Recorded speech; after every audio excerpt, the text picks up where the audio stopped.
It's time now for County-Wide, a presentation of Yavapai Broadcasting News. You'll hear about the interesting issues and happenings that affect all our lives. Here's today's County-Wide. Well, a good day, everybody. Welcome to County-Wide. I'm Brad Miller, and I'm happy to welcome into studio today. It's always a privilege when we have public servants on the show, as we do quite often, perhaps though not often enough. So we welcome into studio today Rob Martin and Jim DeLung, and the fellas today are with the Prescott Regional Communication Center. And we're going to talk about that. The dispatchers, the folks that are on the other end when our police and our fire and our emergency protectors are out there doing their jobs. They can't do it without the work that these fellows do and that their staff does. So, guys, thank you very much for taking your time, coming over and being part of the program. I want to just kind of talk about some basics. We've talked with folks from dispatch before with different agencies, and what always really gets me when I first kind of start talking about these things is the extraordinary responsibility. Jim, you kind of described that you're kind of outside the building and administrative, whereas Rob does some of the stuff and has been a dispatcher, I think, before doing those kinds of things, but both obviously equally important because lives are on the line. Isn't that right? Yes, sir. Talk to me. Yeah. So my responsibility as the director of Prescott Regional Communication Center is really to deal with the partnerships that exist with our 9 agencies that we serve on the west side of the mountain range. My job is to work with city council, city manager, right. Some of the funding, the budget, if you love that, right. And I do. I know that's a little weird, but that's really my job is kind of the politics of it all, to maintain the equity, if you will, amongst the 9 partners. So we have 4 fire, 4 police, and 1 EMS program that we do, and we cover just under 1,200 square miles of 911 service, 24 hours a day, 7 days a week. And when you're talking you're talking about the different agencies that are represented or tied in to the Prescott Regional Communication Center. You could be talking to local PD, you could be talking to DPS, and the list goes on. Correct. So DPS is not one of the agencies, but we forward out any calls that occur in their jurisdiction and how that works. And so what we do is we build an entire program, identify what it takes to run the entire center, technology involved, personnel costs involved, and then with calls for service that go out, we have about 189,000 calls that come in, plus or minus. Wow. And we have about 65,000 plus that go out. And so based on who is being dispatched where, then we just determine how to part and parcel out the cost to each one of our agencies. Okay. And you're talking about like a 911 call. Correct. And then it gets relayed to the appropriate. Correct. And that could come in. And so the way that it happens is technologically the computer picks it, but we really rely on the experience of the dispatcher, new or seasoned dispatcher. Right. We rely on them to also assist where it needs to go. We give them the opportunity to have that little spider sense tingling, if you will, so that they can figure out, I need more of this or maybe a little bit of less of that. Right. So we have fire calls, we have police calls, we have EMS calls, and then we have all 3 that go out at the same time. And let's talk to Rob about this, that particular point. That's excellent because we think about this. We think about how slick this is, how we've trained, we've studied, we've got the equipment, we got the gear, but it's going to come down at some point to one person. And their ability to handle what could be extraordinary stress. Rob, before we open the mics, you said you could be getting a call from somebody who's got trash blowing into the neighbor's yard, a minor thing, to the very next one where an officer could be imperiled or a baby could be in a terminal situation or a very serious situation. How do you handle that kind of responsibility and the stress that's got to come with it? Well, it's extremely tough, and that's why it's a very unique career path, and it's hard to find that right fit, that right person for that job. And the reason why is because you, just like you said, Brad, you can get that mundane call where, you just get that neighbor that's just, complaining about something. And then the next call could be someone that's fighting for their life. You're going from 0 to 100 miles an hour, just like that. And so that stress level is up and down and up and down. Right. And for, so stress management is a huge part of our job to make sure that that's handled. And that's why we have a lot of programs in place, too, to make sure that when we do have a call that comes down like that, that's very stressful, we can touch base with that dispatcher or call taker and make sure that we have the resources for them for an outlet. In your experience, there has to be something that's going to come to mind when I ask you for something, just one call or one issue or incident that kind of jumps into your mind as something, wow, I didn't expect that when I woke up this morning. Can you relate that? Yeah, well, no one calls 911 because they're having a good day. Yeah. So So what happens Right. is, people call 911 and typically it's a stressful call. And so, most people think of 911, they think of, tragedy and a lot of, just bad things happening. But there's good things too. We save lives through CPR. Just getting the right resources there at the right time in a timely manner to make sure we get the help there as quick as we can. And then just within the last couple months, 2 of our dispatchers have delivered babies over the phone. Really? Yeah, and it's fantastic, because and the funny part is I listened to one of the calls, and I listened to them both, but one of them was kind of comical because the father in the background was panicking. He just did not know what to do. As they always do. Yep, and the call taker was walking him through it and telling him this, you'll just do this, and you could hear him just scrambling in the background. So he delivered He Yep, was on the, yep, oh boy, oh my gosh. Mom probably was doing fine. Oh yeah. Yeah. Well, as fine as she could. You could hear in the Yeah. background. It was not, Yeah. pleasant for her, as you can imagine. But yeah, everything worked out great. You could hear the baby crying over the phone, and Sure. it was just a good experience. See, now, there you go. Good experience. We're chuckling about it. We're thinking about it and laughing about it, but it might not have been if not for the training of the dispatcher. And he or she had to take this very seriously. A life is at stake. And if something goes wrong, either with their instruction so that's a serious issue as well, no matter what it is, right? Yeah, and they go through that training. Sure. We provide many hours worth of training and practice, on the sidelines, just so they're prepared for that kind of thing. So you can imagine, that call went fairly well, but if the baby's in distress or the Right. mom's in distress, they're trained to handle that as well. Right. And then at the same time, kind of walk me through it. The dispatcher is also going to be probably talking to EMS who's rolled to get to mom and dad or whatever, right? So you're going to be talking to them and Yeah, so the way we have it set up, we have 12 consoles in our center. Okay. And they're all set up exactly the same. So you could take phone calls, Gotcha. fire dispatch, police dispatch from any one of those. So what happens when that call comes in, within about 60 seconds is our timeline to get that call to the dispatcher. So the call taker is still taking down all this information while units are being dispatched. So it doesn't delay the process. A lot of people call in and they think, well, because I'm still talking to somebody, the help is not on the way. okay. And that's not correct. So units are already going usually within a minute or two of the Yeah, call, the first okay. time it rings. Okay, it's not you're not arresting one thing to develop the other and get Correct. it rolling. Like, okay, I've got TV and movies in my head, and probably a lot of Yep. us do, and you guys can help us sort out, what's real and what's not. There's always this notion of keep the person on the line in a distress situation. Is that accurate? Yeah, and it depends on the call. Right. For the public, we try Yeah. and stay on the line as long as we can, especially if they're by themselves or in distress, or just for scene safety for the responding units.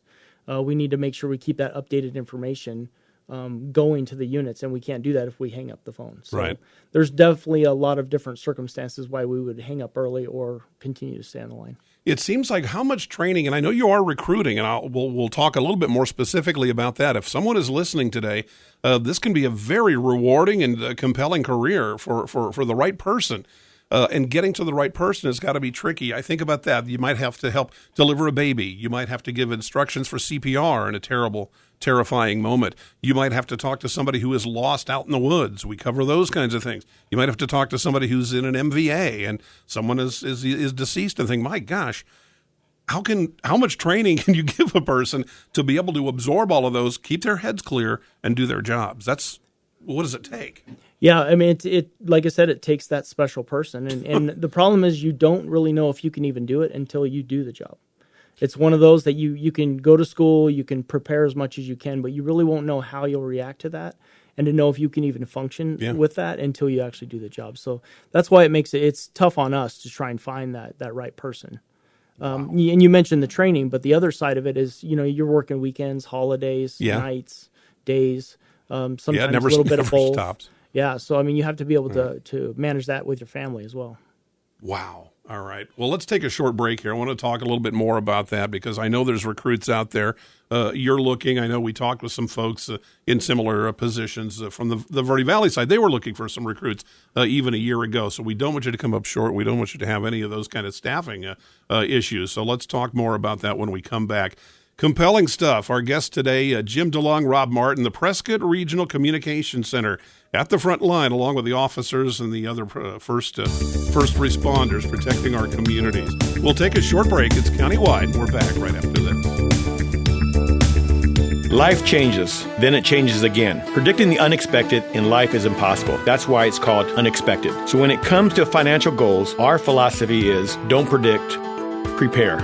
Hi, I'm Edward Jones financial advisor Matthias Sandoval. A job loss, change in health, or a loss of a loved one can have a big impact on your family's financial security. Let's work together to help make sure you're equipped for life's unexpected events. Call our office to schedule a face-to-face appointment. Edward Jones, making sense of investing. Member SIPC. Verde Solaire, your hometown heating, air conditioning, and plumbing company in the Verde Valley. And your trusted North Central Arizona Goodman dealer.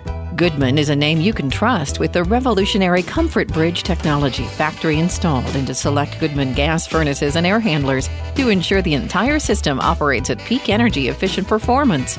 Verde Solaire offers free in-home estimates, locally owned and operated since 1983. Visit them at verdesolaire.com. Better, cleaner, faster.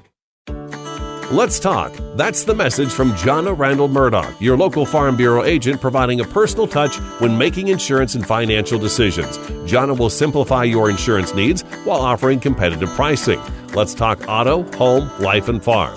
Call Jonna at Farm Bureau today at 928-649-8686. Your Cottonwood Farm Bureau property and casualty insurance company. At Farm Bureau, they insure more than just farms.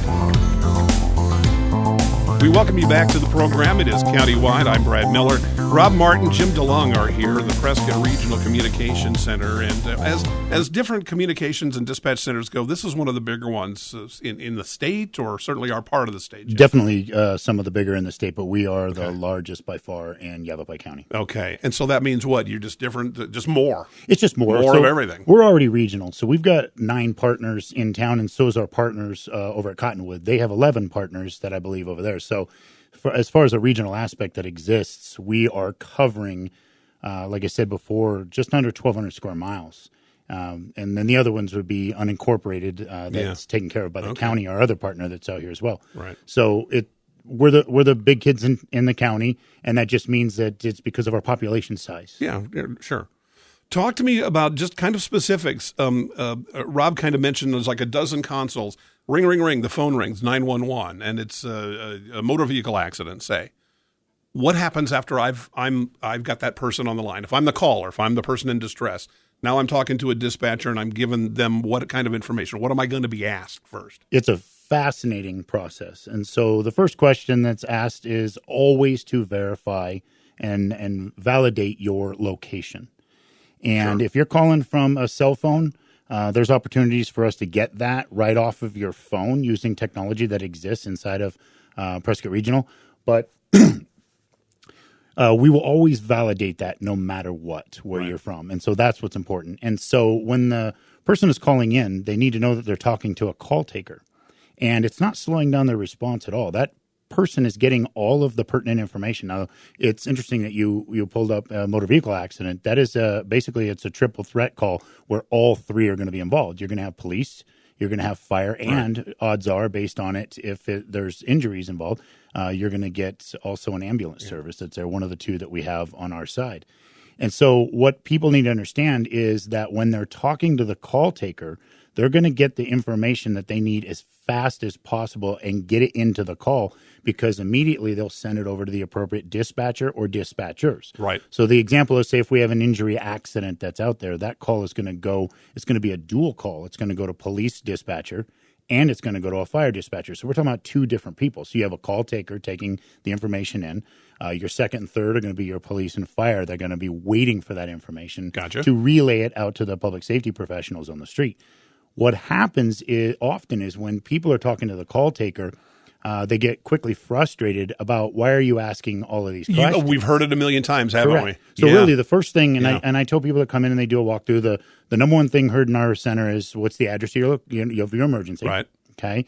The second thing we hear all the time is that me asking these questions is not slowing down our response. My partner already has somebody on the way. Yeah. I'm getting further information because what happens now is the firefighters or the police officers on their way will get updated information immediately from the call taker that goes into the same computer-aided dispatch system that the dispatchers will have access to. So that person making that 911 call is going to be a continuing piece of the response. Correct, because now. we want to get greater information, especially for scene safety. Right. It could be hazmat for anything that has to do with anybody's there. It could be weapons. It could be violent subjects. Or it could just be ways to get in, gates, Sure. locks, those kind of things. And so we start off with, we want real specific information, and then we're going to start talking about things such as pets wandering around and to put them away and unlock your doors so that we can get in based on your capacity for mobility.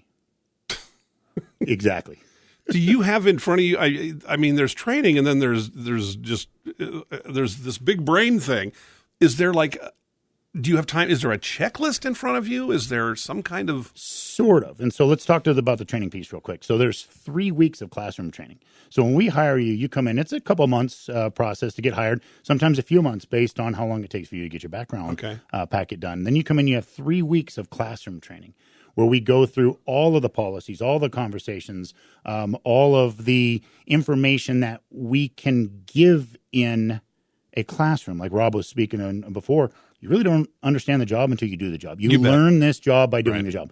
Then you have a 4th week of training now with our new program for our emergency medical dispatch protocol. And so that is almost a script that you follow. And as you fill in the information and click on particular fields in this information, the computer tells you what kind of response needs to exist for the fire departments or EMS. Okay, so it's hardware, software packaged in such a way. Okay. And so they have to learn, just to give you an idea, our supervisors, when they log in every morning or evening, 14 logins. They have 8 computer monitors sitting in front of them. Wow. And just a multitude of software that is running. And at some point, you can be over tech. You can. And so we want to balance the human ability to do this job with the technology to make them more efficient or effective in doing their job. Right. So there is a balance. And I think at some point, you can be over tech. And we're really trying to protect ourselves regionally, especially because we have so much population. I mean, you talk about every day people driving into our particular jurisdiction, or now with the weekends, we used to be a weekend community. Now it's 7 days a week. We used to be a spring, summer, fall community, and now it's 12 months a year. Yeah. Incredible. Rob, talk to me. Is there, when we talk about training, it just occurs to me that is there any kind of psychological evaluation or element as part of the training or the recruitment piece? Yeah, that is part of the hiring process. Yeah, yes, they do have to go through that. We contract out with doctors, and so they do the same process they do with each one of our recruits, and some make it and some don't. Sure. Again, it's a very stressful job, and they try and do just a preliminary, status check, if you will, for that person to see if it's going to be something that they can handle. Is there any way that someone listening right now who would think, wow, this sounds exciting, this sounds like a good career, there's going to be some good pay as part of this, and something you clearly would be very proud of to be a part of. But are there certain little check marks I could ask myself? It seems like you would need to have certain amounts of patience, just kind of inherently. I mean, are there certain kinds of things one could ask oneself before even applying that would be a solid foundation for a recruit? Yeah, I think so. Typically, we attract the type A type personalities. Like to get in there and get busy. Yep, exactly. Makes sense. You have to be able to make a decision. You have to obviously multitask. You have to have somewhat of a clean background. So that's a big. I'm out. Because one of the things we say, quite often is, you people grow up saying, I want to be a firefighter. Yeah. I want to be a astronaut. You'd never hear someone say, I want to be a dispatcher, a 911 dispatcher when I get older. It's just not out there. A lot of people don't even know it exists because all that happens behind the scenes. Yeah. So they might be going through life and not realizing that, you have to make some good decisions before you get there, because that might, you might want it really bad in your mid-20s or 30s and go, oh, I made so many mistakes when I was younger. Now I'm not eligible for Take that. yourself out of the game. Yeah. Yeah. So that's a huge part of it. It's you have to be able to type. Sure. So we have a minimum 40 words a minute. You so bet. you have to be able to do that. And like I said, the multitask. So one of the things we've recently discovered in our testing process that we have to incorporate is not only the typing, but be able to process a call and type as well. So you have to be able to take that information, you have to be able to type it into the computer, and then stay along on that timeline and those questions to make sure it applies to the call that you're entering. Wow. It's funny. It's the kind of thing, like you say, it's not sexy, in terms of a career or that kind of thing. But by God, when we want you there, when we're making that 911 call, your voice is what I want to hear. Well, and it's extremely rewarding. Like I said, it is a career. It's not a job. You bet. It comes with good benefits. You get a Arizona State retirement pension attached to that. Vision, dental. You can set yourself up for a good, solid career. That's terrific. I think that's what a lot of you just don't see that a lot everywhere. You get a lot of people that are just jumping into a job for a couple of years here and there, and they're not really thinking of that end game. Mm-hmm. Well, it should be. And Jim, you shared, if I may, you yourself were a law enforcement officer on the streets, I assume, and you've kind of morphed into this position. It must have been clear from your days wearing a badge how important dispatch is. Yes, I'm retired 20 plus years out of the city of Phoenix, and I will share with you and all of your listeners, I thought I knew what I was getting myself into. Yeah. And anybody who is working in this industry and hearing me say this will be giggling as I say this, because there was so much more to it that I did not understand. Sure. On the end of the call, you're relying on that voice to provide you resources when you need them immediately out on the street. Right. And so when you get into the building and you understand more now all of the nuances that exist, like I spoke about earlier with all the technology, and then just the pure memorization. When you look at our drop-down lines where they can transfer calls just for seamless service, if you will, I started counting them one day, and when I got to a 208, I stopped counting. And so these men and women that work in there, they're fabulous. They're phenomenal. I do not have enough compliments for the people that do this job, because they're the most loyal people. I was a cop for over 20 years, and I've never worked with more loyal people in my entire life than the folks that I work with at Prescott Regional. Yeah, you're all rowing both the same direction. Exactly, and that's really the key, is everybody grabs an oar. And I can tell you when there's a time of tragedy or emergency, these people, it's like being a conductor. They're at their best. They are, every one of them playing their own instrument, and when it works together, it is an unbelievable symphony in there. And it's to cover such a huge area. And then when it comes outside of our area, then we have to, like I was saying about those drop-down lines, we have to know the appropriate location to get them those resources. It's incredible. Guys, we've kind of expired our time, but I did want to mention there's a website, answerthecallaz.org, and that is for recruiting especially? And some public service information on there about, text to 911 and some other, how it works. There's a suitability. If you're interested in what we're doing, there's a suitability test or information on there. Is we give you some scenarios of what it would be like to work there to see if that's something for you. Mm-hmm. Okay, terrific. Okay, again, that's answerthecallaz.org. Our guest today, terrific stuff, guys, and God bless you for what you do. Rob Martin, Jim DeLung, Prescott Regional Communication Center. Thanks, fellas. Enlightening stuff. I'm Brad Miller. It's Countywide. We'll see you next time.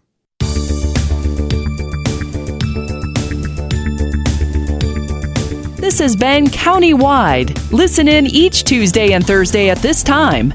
If you have a topic or guest idea that you'd like to suggest, email us, news@myradioplace.com.